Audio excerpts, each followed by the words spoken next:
hanggang sa makontento kayo sa buhay nyo, guys. Yes, sabi ko nga sa inyo, guys, no, merong ibang tao na magagalit sa inyo, hihilahin kayo pababa. Some people will try to control you, mga kapiksi. Parang gusto kayong hawakan sa leeg, especially mga kamag-anak nyo, kapamilya nyo, na parang, kasi nga, ang tingin nila sa inyo is parang nagiging selfish kayo. And kung kayo yung source of income nila, gusto talaga nilang controlling kayo, mga kapiksi, kasi para sa sarili nilang kapakinabangan, okay?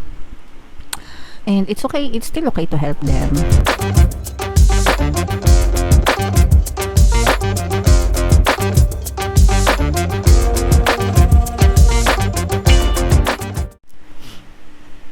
Hello guys, hello Virgo, welcome back to Pinoy Pixie Tarot. Ang pamagat ng episode natin for tonight is story mo ba to? Ito isang timeless reading, mga kapiksi, para sa Virgo, Sun, Moon, Rising Sign, and Venus. Sa reading na to, guys, titingnan natin where you are right now, mga potential and challenges nyo, what you need to focus on, mga kapiksi, your past, present, and future energy, mga suggested approach, and yung potential future ng story nyo. So, shuffle ko tong cards, guys. Hanapin natin yung energy ng Virgo.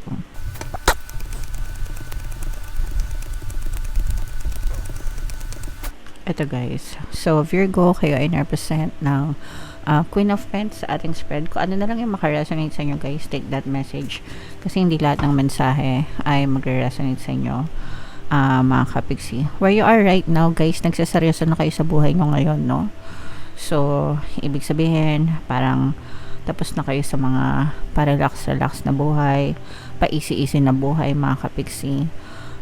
Gusto nyo namang seryosohin yung mga goals nyo sa buhay. At saka yung iba sa inyo, parang feeling ko bumabawi kayo sa sarili nyo, mga kapiksi, lalo na kung for the longest time you've been providing for your family or for other people. Parang this time gusto nyo namang unahin yung sarili nyo, and gusto nyo mag-focus nga dun sa mga goals nyo and sa mga achievements nyo personally, mga kapiksi. Yung potential and challenge, this is more of a challenge, guys, kasi you will face competition, mga kapiksi.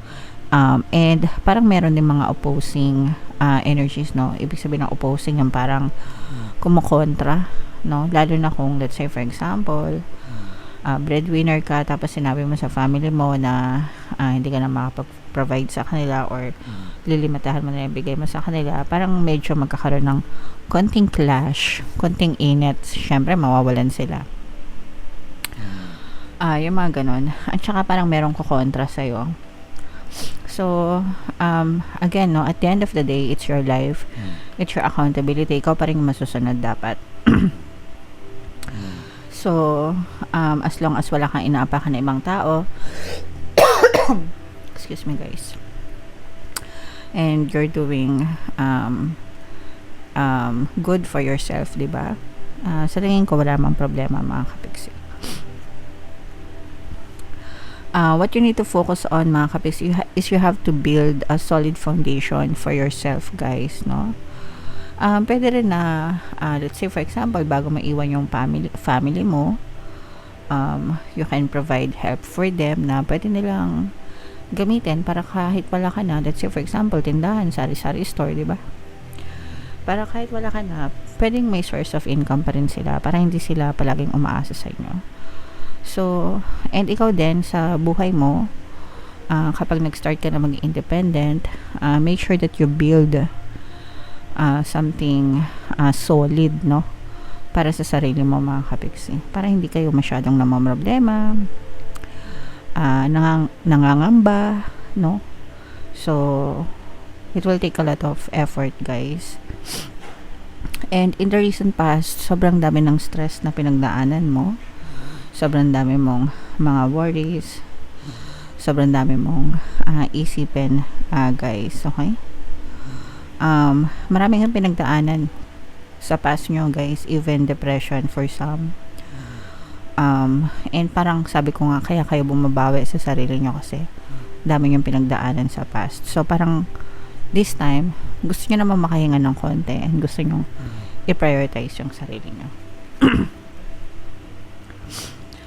um, yung greatest strength nyo mga kapiksi is yung kasiyahan nyo, yung personal happiness nyo, yung mga dreams nyo, yung mga wish nyo, no? Yun yung nagbibigay sa inyo ng lakas ng loob para to keep on moving forward kasi gusto nyo talagang to pa rin yung mga pangarap nyo sa buhay, guys. Kahit na gaano ka late, kahit gaano na kayo katanda, 'di ba? Sabi nga nila, it's never too late pagdating sa pag-abot ng mga pangarap, mga kapiksi. Excuse me lang, guys. Ayan. Pasensya na, guys, kasi medyo masakit pa talaga yung dibdib natin, lalamunan natin.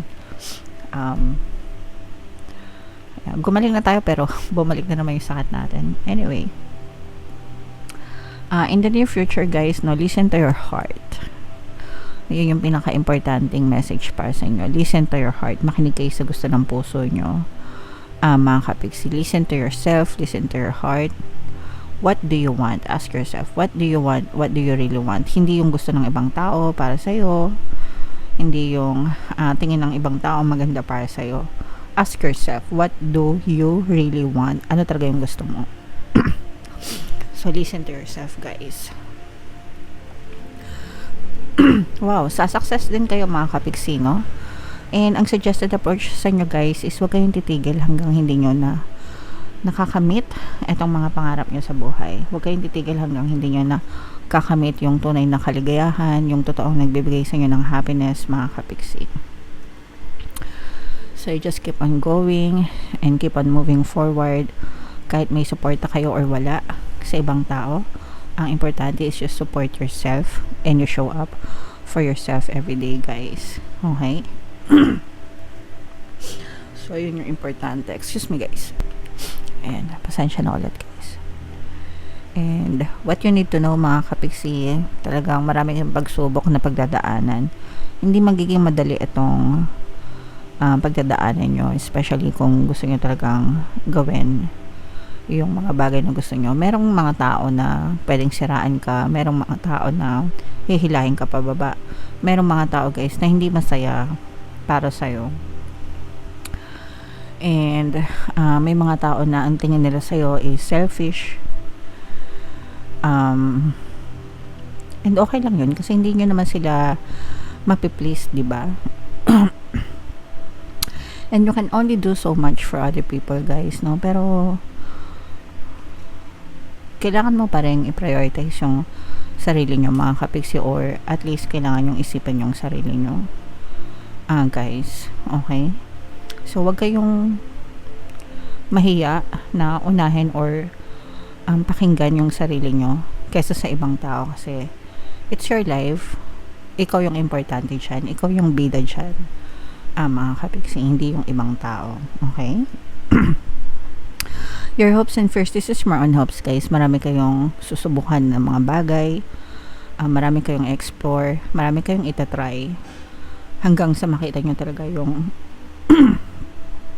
para sa'yo, kung saan ka makontento, kung saan ka magiging masaya, and kung saan talaga uunlad yung buhay mo. Okay? So, para sa inyo yan, guys.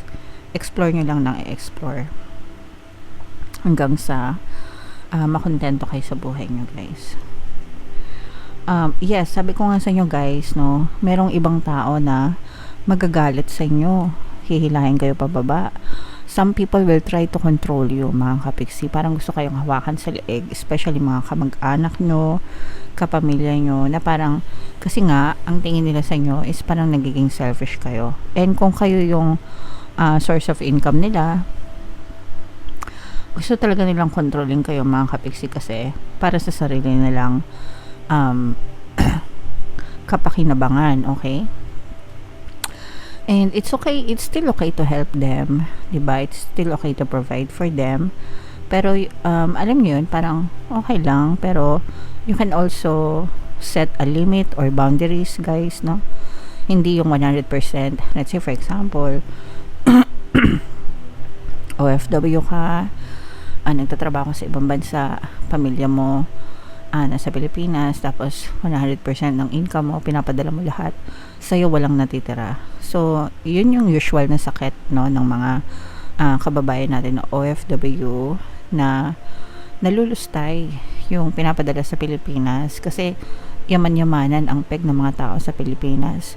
Hindi nila naisip na nagkakandarapan, nagkakandakuba yung mga kamag-anak nila abroad para kitaan yung pera. And alam niyo naman yan, parang common story na ilang taon na, no? Sa abroad, walang ipon. Pag-uwi, pag-uwi,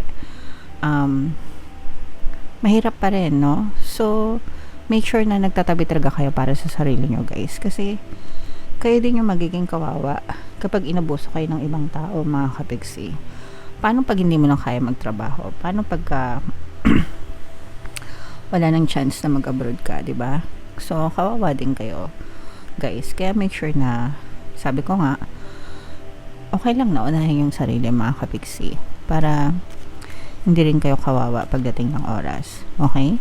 Comment down below, Virgo, sa mga naka-resonate, if story nyo ba to. Bunot lang tayo ng isa pang card, guys, para sa inyong additional na mensahe. Habang sinashuffle ko ito, mga kapigsi, panoorin nyo muna yung video natin regarding sa ating paano mag-manifest ng abundance video course. Kapiksi, sawa ka na ba sa mga struggles at hirap sa buhay mo? Masipag ka ba at masikap sa buhay ngunit hindi ka pa rin umaasenso? Ilang beses ka na bang nag-attempt mag-negosyo at mag-invest pero palagi ka pa rin nalulugi? Sa pagkakataon na ito ay maaaring may subconscious beliefs ka na nagiging balakid sa iyong pag-unlad at pagyaman. Introducing, paano mag-manifest ng abundance video course. Dito ay matututunan mong ma-overcome ang mga balakid mo para tuluyan ka ng umunlad, umasenso, sumagana, maging matagumpay, successful at maswerte sa iyong kabuhayan, pera, trabaho, negosyo sa lapi at kaperahan ng bonggang-bongga. Dali, mag-send na ng email sa pinoypixie@gmail.com at simulan na ang iyong pagyaman ngayon. Alright, so sa lahat ng gusto mag-avail ng course, guys, naka-flash sa screen nyo. Una, meron tayong paano mag-manifest ng abundance video course. Meron din tayong paano mawala ang third party at magkaroon ng harmonious na relationship. And meron din tayong paano pabalikin si ex, revise breakup. Sa mga interesado, guys, mag-send lang kayo ng email sa pinoypixie@gmail.com. So, ito yung mga additional messages for you, guys. Easy does it. Ibig sabihin nito, guys, simplihan lang natin, no? Wag mang bandali. There's no need to hurry or force things to happen. Everything is occurring in perfect timing. So, wag nating madalain. Don't rush into things. Wag natin persahin. Wag maging atat, mga kapigsi. Simplihan lang natin yung approach natin sa buhay. Kung ano meron ngayon, magpasalamat. And mag-set ng intention for tomorrow. And antayin nyo na ipagkaloob ng universe. Basta kayo, you do your best. Mga kapiksi, kailangan masipag din. Nasa Diyos ang awa, nasa tao ang gawa, guys. Okay? Alright. So, comment down below, Virgo, guys. Pasensya na kayo sa boses natin kasi talagang nag-struggle pa tayo sa recovery. Pero, we're getting there. We're getting better, Virgo. Salamat sa inyo, guys. And, for more tarot readings, ito yung playlist nyo. Ito naman yung ating success stories ng paano mag-manifest ng abundance video course. Click here to subscribe, guys. Thank you for liking, sharing, and subscribing. See you next time. I love you all. Have a nice day. Bye-bye.